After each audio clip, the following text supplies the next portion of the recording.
3. Baik, Assalamualaikum warahmatullahi wabarakatuh.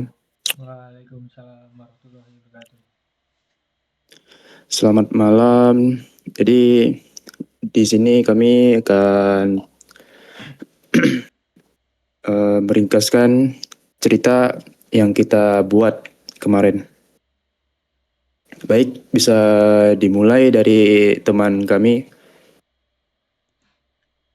Oke, sebelumnya aku mau nyeritain kemarin pas aku baca chapter 6 dari novel Phoenix Project. Nah, di situ diceritakan awal-awal si Bill itu tuh udah lega karena masalah di chapter sebelumnya sudah selesai.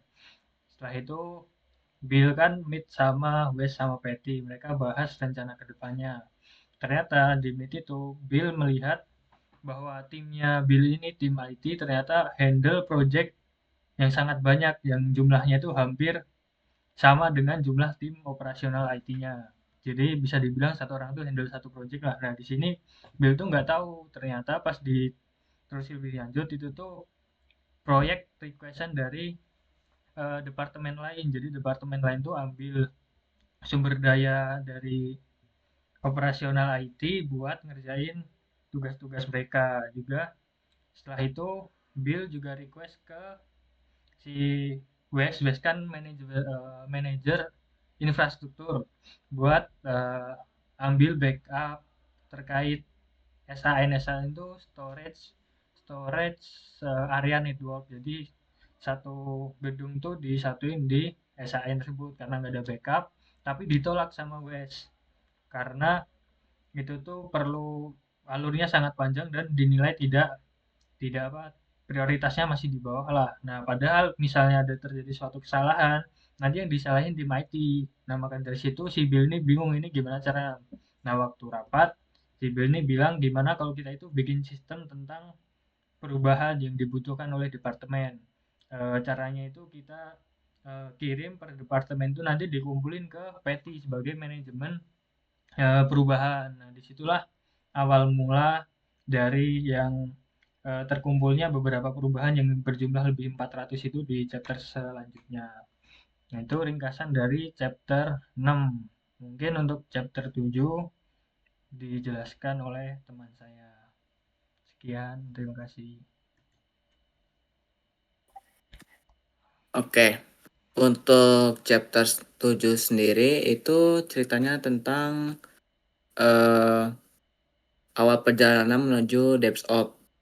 Jadi tuh di awal-awal tuh Bill Palmer sebagai kepala IT Operation itu baru saja diangkat dan sedang mengalami hari yang sangat sibuk ketika ia mendapatkan telepon dari Stacy, yaitu asisten bosnya, yang memintanya untuk segera bertemu dengan calon anggota dewan perusahaan yang bernama Eric Reid. Meskipun mereka tuh stres dengan dan ingin menolaknya, tapi akhirnya Bill itu setuju karena Eric hanya ada di kota pada hari itu juga. Nah, ketika tiba di ruang rapat, Bill itu melihat seorang pria berpakaian berantakan sedang menata donat dan mengiranya sebagai petugas pengantar. Namun ternyata pria itu adalah seorang Eric. Nah, calon anggota dewan yang disebut-sebut sebagai ahli teknologi terkenal. Nah, pertemuan mereka tuh sangat berubah dan menjadi sesi penilaian keras. Nah, Eric pun langsung mengkritik kondisi IT perusahaan yang dianggap itu sangat kacau, penuh masalah, kinerjanya yang sangat kacau, terus audit dan proyek yang gagal. Eric pun menantang Bill dengan pertanyaan mendasar.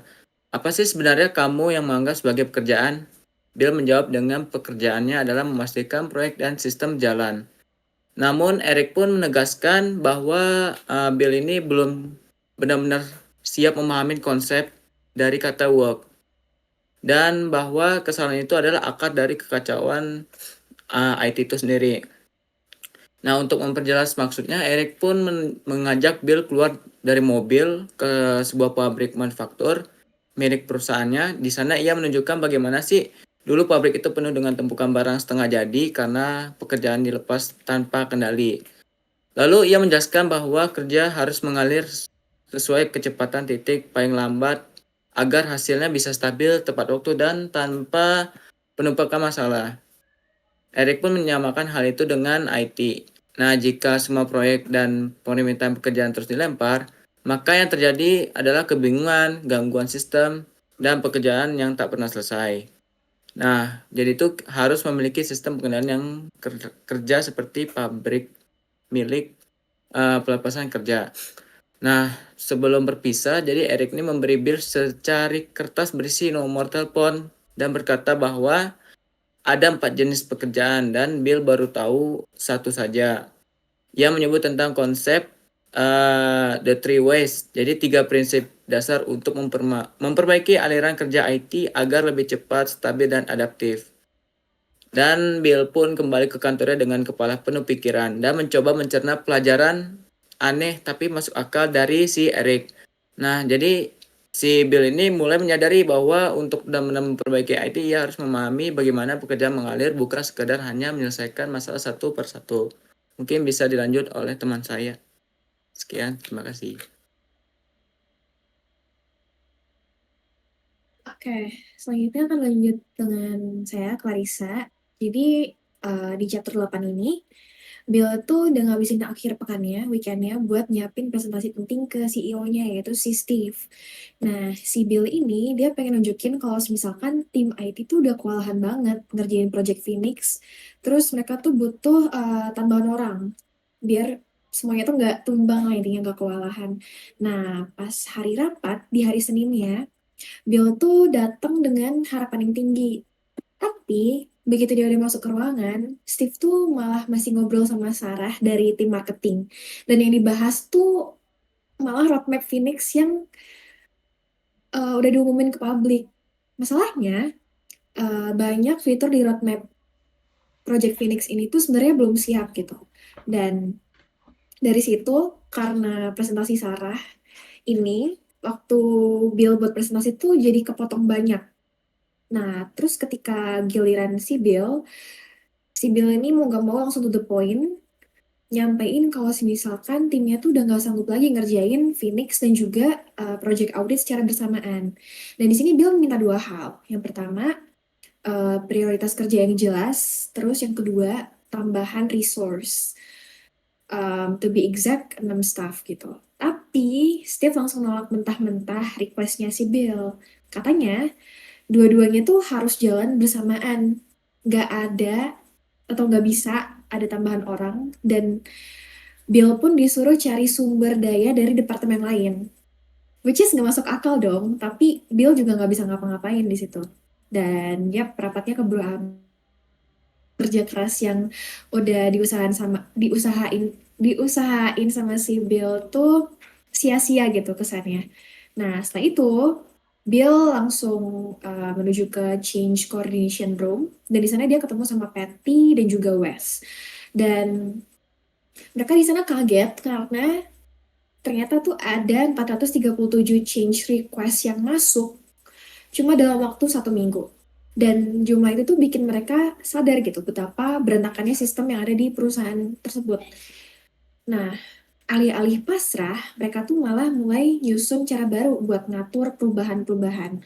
Dan di sini mereka coba buat bedain antara high risk, medium risk, dan juga low risk changes biar nggak semuanya tuh harus melalui proses yang panjang.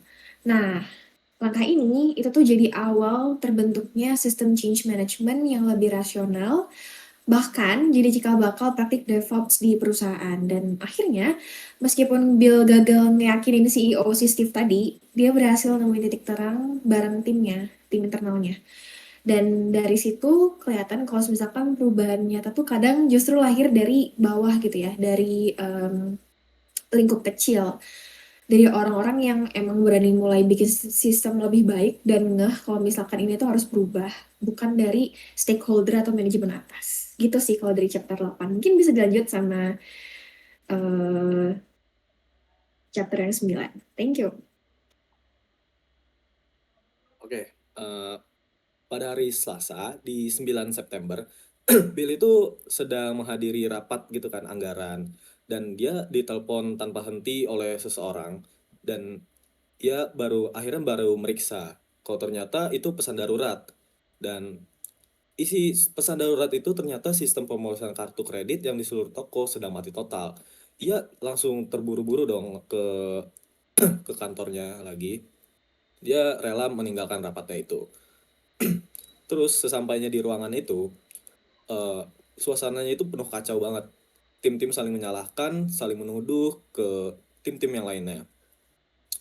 Terus ketegangan itu bakal memuncak sehingga tiba-tiba brand salah satu teknisi melakukan perubahan tanpa izin, dan secara kebetulan sistem kembali berfungsi. Walau teknis transaksi, Bill terlanjur marah, dan tindakan itu dilakukan tanpa koordinasi dan bisa saja memperparah situasi. Oke. Bill kemudian memanggil Patty dan Wes untuk memperbaiki cara kerja tim yang menangani insiden besar. Ia menegaskan bahwa setiap kejadian serius harus ditangani. Di mana si Bill ini meminta Patty membuat dokumentasi dan mengadakan latihan simulasi setiap 2 minggu. Sedangkan Wes itu dia disuruh Bill memastikan tiada lagi perubahan tanpa izin seperti yang dilakukan brand yang tadi. Ya kan? Terus beberapa kemudian Bill itu menghadiri rapat Change Advisor Board yang kini jauh lebih terorganisir lagi dibanding yang sebelumnya. Di mana Patty memimpin dengan baik yang menampilkan seluruh perubahan papan dengan baik. Terus Bill menyadari sesuatu. Dia khawatir kalau ada 173 perubahan yang dijadwalkan pada hari Jumat. Dan itu bertepatan dengan peluncuran proyek besar yang bernama Phoenix ini. Patty menunjukkan bahwa jadwal itu terlalu padat dan terlalu berisiko. Sehingga ada beberapa perubahan di pindah hari gitu loh. Terus setelah rapat, Bill itu termenung melihat papan perubahan, dan dia baru menyadari kalau change of work atau perubahan itu merupakan bentuk pekerjaan tersendiri, berbeda dari yang proyek bisnis, proyek internal IT. Nah, sekarang Bill itu mengenali 3 dari 4 kategori pekerjaan, di mana semua itu mempertanyakan apakah semua perubahan benar-benar tersebut apakah perlu gitu kan. Dan Bill mulai menyadari betapa pentingnya tentang cara kerja organisasinya. Meski dia belum sepenuhnya memahami, masih ada satu kategori pekerjaan yang belum ia temukan yang mungkin menjadi kunci untuk memperbaiki seluruh sistem kerja IT di perusahaannya. Oke, terima kasih. Mungkin akan disampaikan oleh teman saya. Oke, sekarang akan lanjut ke chapter 10 yang lebih menceritakan tentang brand menjadi tulang punggung dari perusahaan ini sih. Jadi Bill, awal mulai itu Bill menghadiri rapat atau masuk ke rapat di ruang komando proyek Phoenix. Jadi si Kristen atau ketua dari komando proyek Phoenix ini melaporkan kondisi. Jadi ada beberapa bug muncul yang 2 kali lebih banyak daripada minggu lalu. Nah, jadi semua orang tegang nih, terutama karena tenggat waktu yang semakin dekat. Jadi seperti biasa, nama brand kembali disebut karena emang beberapa tugasnya yang tertunda. Jadi Bill mulai curiga nih, mengapa semua hal tampak selalu bergantung kepada si brand. Jadi dengan rasa kecurigaan si Bill menuju ke ruangannya si brand lah, yaitu di gedung 7. Jadi di sana si Bill melihat si brand tampak kewalahan dengan 4 monitor yang sedang menyala, dan juga tidak hanya itu telepon berdering juga tanpa henti, dan ia terus memperbaiki sistem yang bermasalah. Jadi dalam beberapa menit Bill menyaksikan si brand itu menyelesaikan 2 insiden besar sekaligus dengan handphone genggamnya. Jadi celetuklah si Bill merasa si brand emang hebat, tapi jelas semua orang tuh selalu bergantung kepada dirinya gitu. Jadi saat Bill berbicara dengan brand menjelaskanlah bahwa sebenarnya dia hampir menyelesaikan tugas Phoenix-nya, tetapi dia selalu terganggu oleh panggilan darurat. Jadi semua orang tuh selalu minta kebantuan kepada si brand karena hanya dia yang bisa memperbaiki sistem. Sementara salahnya si brand, dia itu tidak mendokumentasikan sama sekali untuk yang lain bisa belajar. Jadi Bill sadarlah dengan inilah sumber kekacauannya, karena emang brand adalah titik tunggal kegagalan atau bilang bottleneck. Jadi jika dia sibuk jika si brand sibuk, dia seluruh proyek bakal berhenti gitu. Jadi Bill kemudian menegaskan, mulai sekarang brand hanya boleh fokus kepada Phoenix saja, dia tidak boleh mengerjakan yang lainnya. Jadi semua permintaan lain harus melalui Wes. Jadi setiap pekerjaan wajib dicatat sama sistem, dan jika ada yang keberatan sama statementnya si Bill, mereka bisa langsung menghubungi Bill sendiri, kata si Bill. Jadi beberapa jam kemudian, Bill mau nggak mau dia memanggil Wes dan Patty untuk mengadakan rapat darurat lagi nih. Jadi Wes mengakui emang dia sering meminta bantuan kepada brand karena emang hanya dia yang mengerti atau tidak ada orang lain yang cukup paham. Jadi Patty juga celetuk brand tidak pernah mendokumentasikannya apapun itu, jadi membuat tim lain tidak bisa mengajar gitu. Dengan di rapat ini, jadi Bill memutuskan untuk mengusulkan sistem baru dengan yaitu bentuk tim insinyur level 3 demi untuk menangani eskalasi tanpa melibatkan brand langsung. Jadi insinyur level 3 ini ahli IT yang paling tinggi yang nggak bisa ditangani sama level 1 dan level 2-nya. Dan juga usulan kedua, jika perlu bantuan brand harus ada izin dari Bill atau Wes, dan juga semua hasil kerja itu harus diwajib dokumentasikan. Jadi brand hanya boleh memberi arahan, tapi dia tidak boleh menyentuh sistemnya langsung. Jadi dengan sebagai penutup, si Bill maksudnya, dia menegaskan bahwa semua waktu kerja brand itu setiap eskalasi harus dilaporkan hariannya. Jadi siapapun yang memakai waktunya si brand tanpa izin akan berurusan langsung dengan Steve Master. Jadi dengan ini dia akan menjadikan langkah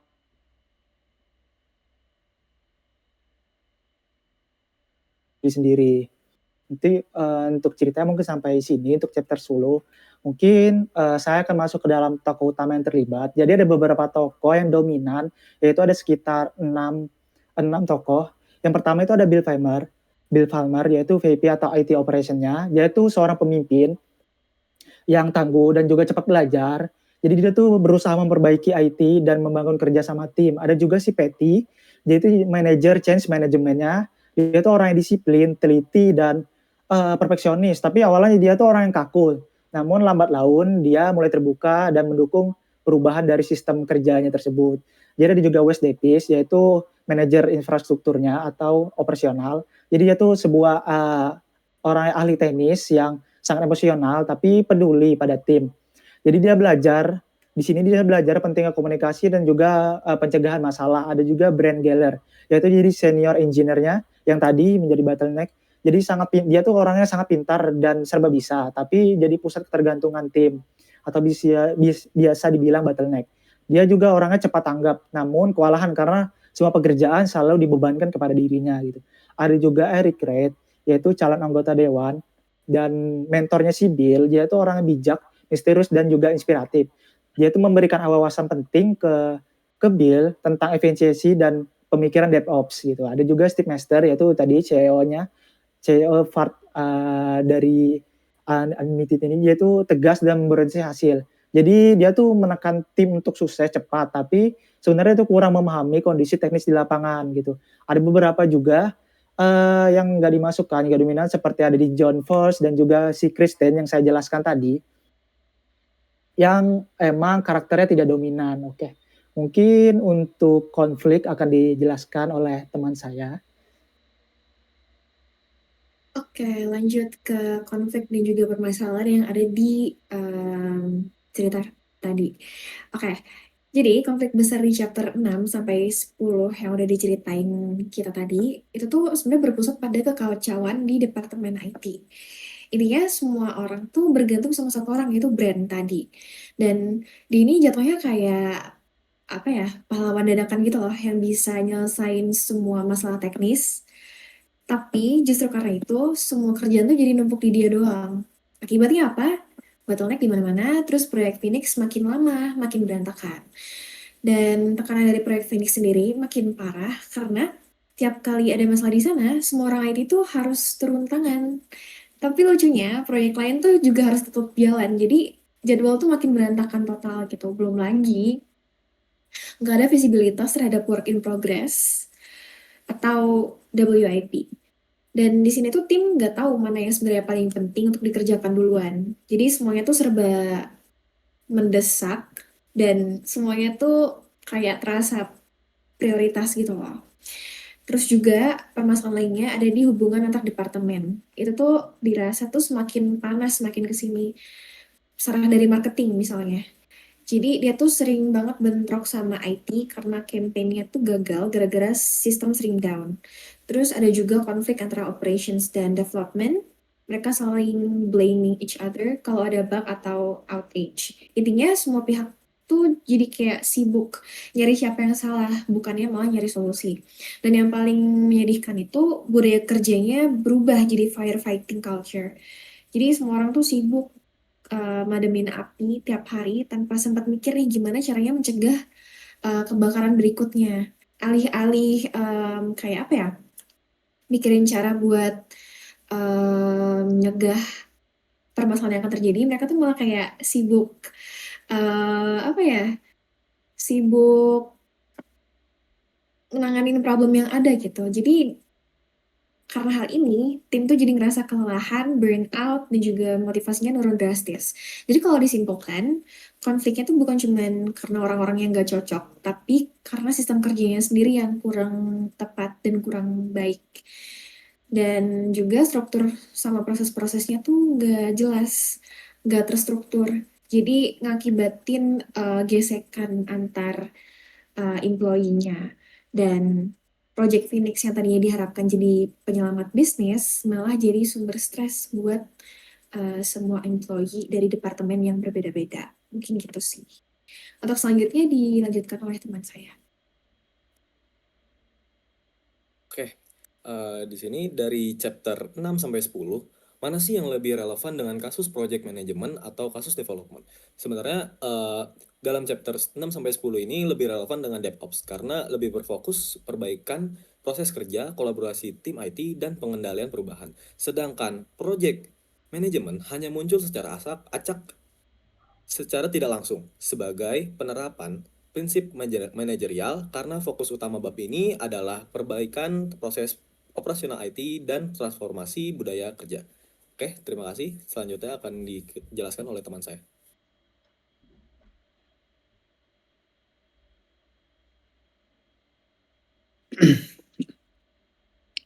Baik, di sini saya akan menjelaskan area PM yang relevan, yaitu yang pertama risk management. Proyek penuh risiko akibatnya berkurangnya analisis dependensi dan mitigasi risiko teknis. Yang kedua, communication management. Miskomunikasi antar tim, development, ops, dan bisnis memperparah krisis. Yang ketiga, integration management. Bill mulai menyadari pentingnya koordinasi lintas departemen dan keselarasan antara tujuan bisnis dan TI. Yang keempat, resource management. Terkaitnya bottleneck, brand, dan alokasi pekerjaan yang tidak efisien. Yang terakhir, scope management, karena proyek Phoenix terus berkembang tanpa kontrol jelas menyebabkan scope creep.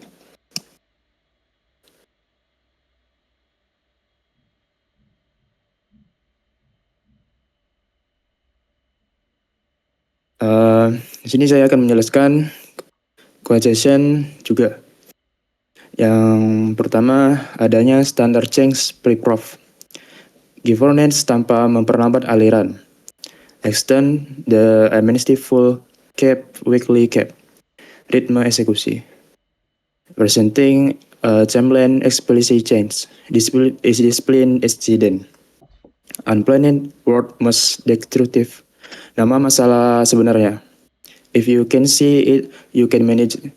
Visibilitas kerja sebagai syarat kendali. Baik, selanjutnya akan dijelaskan oleh teman saya.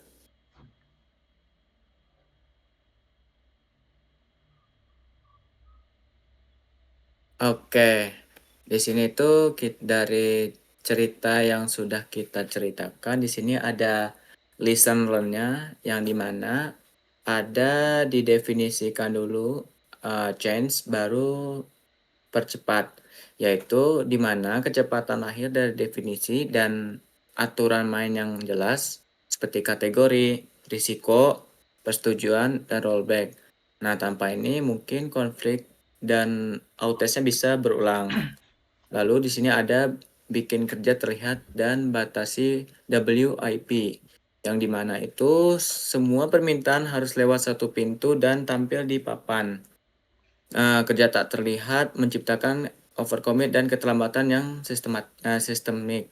Lalu ada bangun ritme eksekusi yang konsisten, yang dimana Cassandra tetap ada seperti amnesti, ada review, ada rilis, dan freeze yang menurunkan tabrakan perubahan dan mempermudah koordinasi lintas tim. Lalu ada disiplin saat insiden yang berarti timeline first, evidence first, di mana tanyakan apa yang berubah dan dokumentasi kronologi. Tetapkan juga peran di bridge call, lalu post insiden tanpa saling menyalahkan atau dan latih rutin. Lalu di sini ada lindungi bottleneck manusia yang identifikasi ahli brand dan throttle hours kerja yang tergantung padanya. Lalu duplikasikan pengetahuannya dan alihkan beban agar arisan tak macet. Lalu di sini ada kendalikan unplanned work yang dimana ukur, ungkap sumbernya, yang dimana kebijakan longgar, arsitektur rapuh, jalur samping, dan kurangi secara sistematis. Tanpa ini rencana akan selalu gagal. Terus komunikasi proaktif ke pihak yang terdampak. Nah, pengusul change ini wajib itu konfirmasi dampak sebelum penjadwalan.